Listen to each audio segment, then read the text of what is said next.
Hello and welcome to everyone in VV educational services Bhopal. आज हम इस क्लास में एमबीए फोर्थ सेमेस्टर में एचआर स्पेशलाइजेशन का जो हमारा सब्जेक्ट है human resource planning and development, उसकी थर्ड यूनिट का आज हम यहाँ पर लास्ट टॉपिक नंबर 4 डिस्क्राइब करेंगे। थर्ड यूनिट आज हमारी यहाँ पर एंड हो जाएगी। तो आज लास्ट टॉपिक हम यहाँ पर डिस्क्राइब करते हैं career planning and career management. ठीक है, तो करियर प्लानिंग क्या होती है और करियर मैनेजमेंट क्या होता है, दोनों के बारे में हम यहाँ पर वन बाय वन करके डिस्क्राइब करेंगे और दोनों में बेसिक डिफरेंस क्या है इसके बारे में भी देखेंगे। दोनों के ऑब्जेक्टिव के बारे में डिस्क्राइब करेंगे। तो स्टार्ट करते हैं हम अपनी क्लास को करियर प्लानिंग के साथ। ठीक,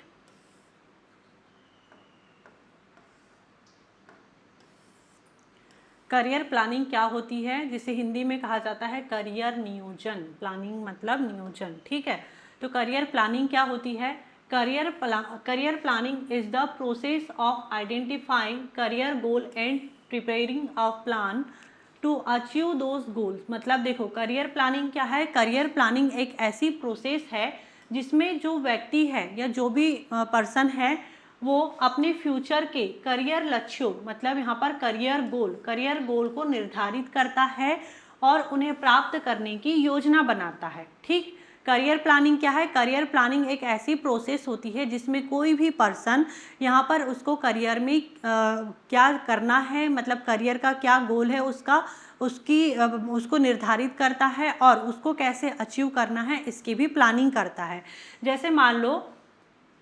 जैसे मान लो यहाँ पर कि कोई भी एक पर्सन है। ठीक है, इस पर्सन को यहाँ पर एमबीबीएस डॉक्टर बनना है। ठीक है, एमबीबीएस डॉक्टर बनना है। तो अब यहाँ पर ये पहले से ही प्लानिंग करेगा ना कि भाई मुझे यहाँ पर 11th-12th में बायोलॉजी लेना है। ठीक है, बायोलॉजी लेना है। उसके बाद में 12th पास आउट करने के 12th अच्छे परसेंटेज से पास करना है। उसके बाद में एक एमबीबीएस कॉलेज में मुझे एडमिशन लेना है।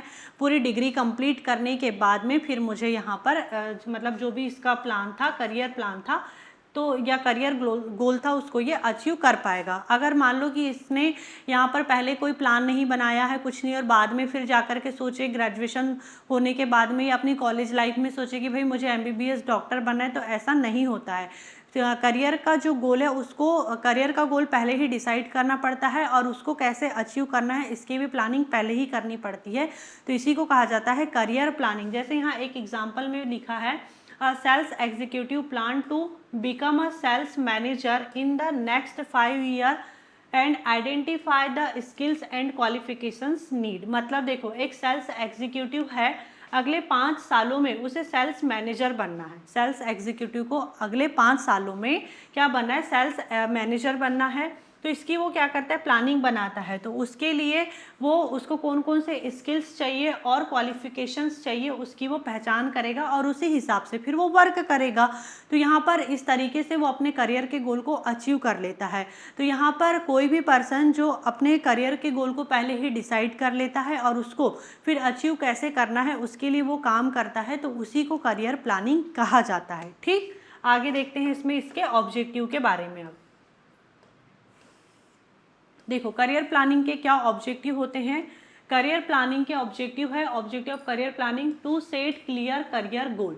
मतलब स्पष्ट, बिल्कुल क्लियर करियर के गोल निर्धारित करना। करियर प्लानिंग के थ्रू ही यहाँ पर जो है करियर के गोल को बिल्कुल क्लियरली सेट किया जा सकता है। To identify required skill and competences. मतलब देखो, जो आवश्यक कौशल है, स्किल्स है और योग्यता है, जो भी यहाँ पर कॉम्पिटेंसेस है उसकी पहचान की जा सकती है, उसे आइडेंटिफाई किया जा सकता है। अगर यहाँ पर जैसे एक सेल्स एग्जीक्यूटिव को सेल्स मैनेजर बनना है तो यहाँ पर उस चीज़ के लिए कौन से स्किल्स चाहिए उसकी वो पहले ही पहचान करेगा, तभी जा कर के तो वो अपने करियर के गोल को अचीव कर पाएगा। अगर यहाँ पर उसे पता ही ना रहे कि उसको आगे फ्यूचर में क्या बनना है तो वो कैसे कुछ बन पाएगा या कैसे उस रास्ते पर वो चल पाएगा। इसीलिए पहले करियर प्लानिंग करना चाहिए और फिर उसको अचीव करने के लिए मतलब जो भी स्किल्स चाहिए, जो भी क्वालिफिकेशंस चाहिए, उसी के लिए उसको वर्क करते रहना चाहिए, तब जाकर के करियर के गोल को अचीव किया जा सकता है। तो करियर प्लानिंग करने का ये भी एक उद्देश्य रहता है। फिर to achieve career growth and advancement career विकास और उन्नति प्राप्त करना, ठीक है, मतलब करियर की ग्रोथ के लिए और एडवांसमेंट के लिए, एडवांसमेंट अचीवमेंट के लिए ये भी यहाँ पर जो करियर प्लानिंग है ये जरूरी है। टू इंक्रीज जॉब सेटिस्फेक्शन, नौकरी से संतुष्टि बढ़ाना।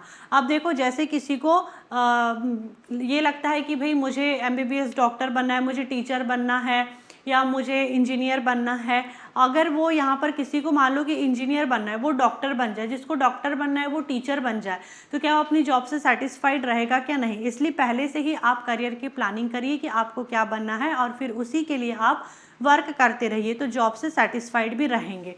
तो करियर प्लानिंग के थ्रू जो जॉब है, जॉब सेटिस्फेक्शन है, वो भी यहाँ पर इंक्रीज होता है। To utilize employ potential effectively, देखो कर्मचारी की क्षमता का प्रभावी उपयोग करना, ठीक है, मतलब जो एम्प्लॉय का पोटेंशियल रहता है उसको इफेक्टिवली यूटिलाइज करने में भी हेल्प होती है करियर प्लानिंग के थ्रू। तो करियर प्लानिंग की यही ऑब्जेक्टिव है, ठीक है। और करियर प्लानिंग क्या है? करियर प्लानिंग यही है कि इसमें कोई भी पर्सन उसके जो करियर गोल है उसको डिसाइड करता है और उसी के लिए फिर वो वर्क करता है। करियर मैनेजमेंट क्या होता है देखते हैं। Career management is the continuous process of developing, implementing and monitoring and employees career growth with in an organisations. देखो जो करियर मैनेजमेंट है, करियर प्रबंधन है, वह निरंतर प्रक्रिया है, कंटिन्यूअस प्रोसेस है, जिसके थ्रू जो एम्प्लॉय है, एम्प्लॉय के करियर का विकास होते रहता है, क्रियान्वयन होते रहता है और मूल्यांकन किया जाता है, ठीक है। करियर मैनेजमेंट में क्या हो रहा है कि ये कंटिन्यूअस प्रोसेस है जिसके थ्रू किसी भी एम्प्लॉय का जो करियर है उसका कंटिन्यू डेवलपमेंट होते रहता है, इम्प्लीमेंटेशन होते रहता है और मॉनिटरिंग होते रहती है, ठीक। आगे देखते हैं इसका एक एग्जाम्पल और अच्छे से क्लियर हो जाएगा।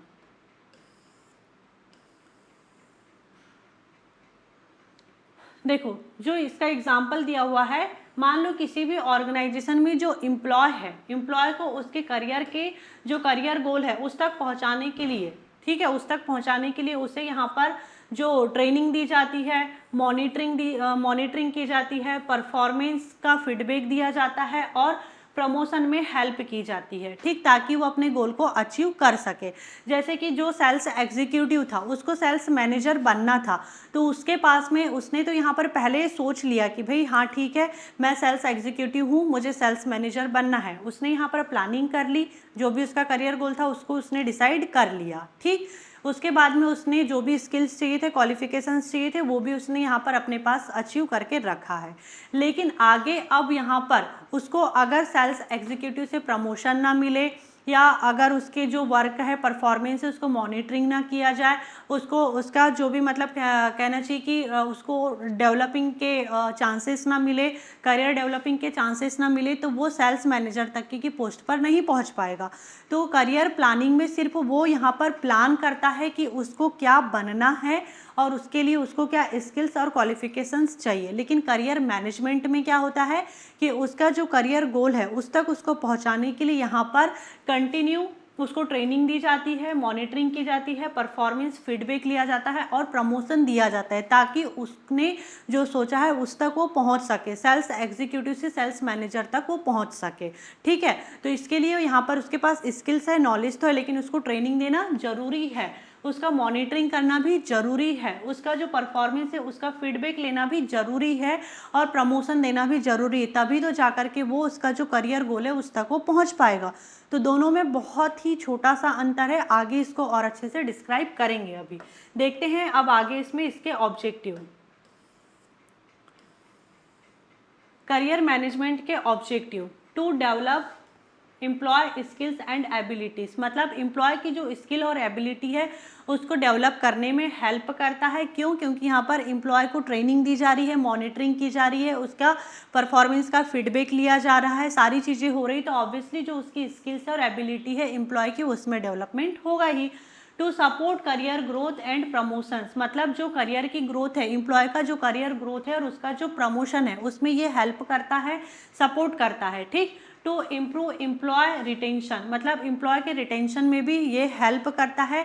जैसे कि जो सेल्स एग्जीक्यूटिव था, सेल्स एग्जीक्यूटिव को अगले 5 साल में सेल्स मैनेजर बनना है, तो वो 5 साल तक अपनी सर्विसेज देगा, तब जा कर के तो वो यहाँ पर जो भी उसका करियर गोल है उसको अचीव कर पाएगा, मतलब लॉन्ग टाइम तक वो अपनी सर्विसेज दे रहा है, मतलब एम्प्लॉय रिटेंशन में भी ये हेल्प कर रहा है। ठीक है, to increase job satisfaction and motivation, जब एम्प्लॉय जो सोचता है, जैसे सेल्स एग्जीक्यूटिव ने सोचा है कि मुझे सेल्स मैनेजर बनना है, तो जब वो सेल्स मैनेजर बन जाएगा तो वो यहाँ पर क्या होगा, जॉब से सेटिस्फाइड भी रहेगा और मोटिवेट भी रहेगा। ठीक, to meet organizational man power needs, मतलब जो ऑर्गेनाइजेशन की जो मेन पावर की आवश्यकता रहती है, ऑर्गेनाइजेशन में जो मानव संसाधन की आवश्यकता रहती है उसको पूरा करने में भी ये हेल्प करता है। तो करियर मैनेजमेंट के ये उद्देश्य थे। आगे देखते हैं अब इसमें कंक्लूजन में देखते हैं। देखो conclusion, career planning and career management are essential for employ growth and organizational success, मतलब देखो जो करियर प्लानिंग है और करियर मैनेजमेंट है वो एम्प्लॉय के विकास तथा ऑर्गेनाइजेशन की सफलता के लिए आवश्यक होते हैं।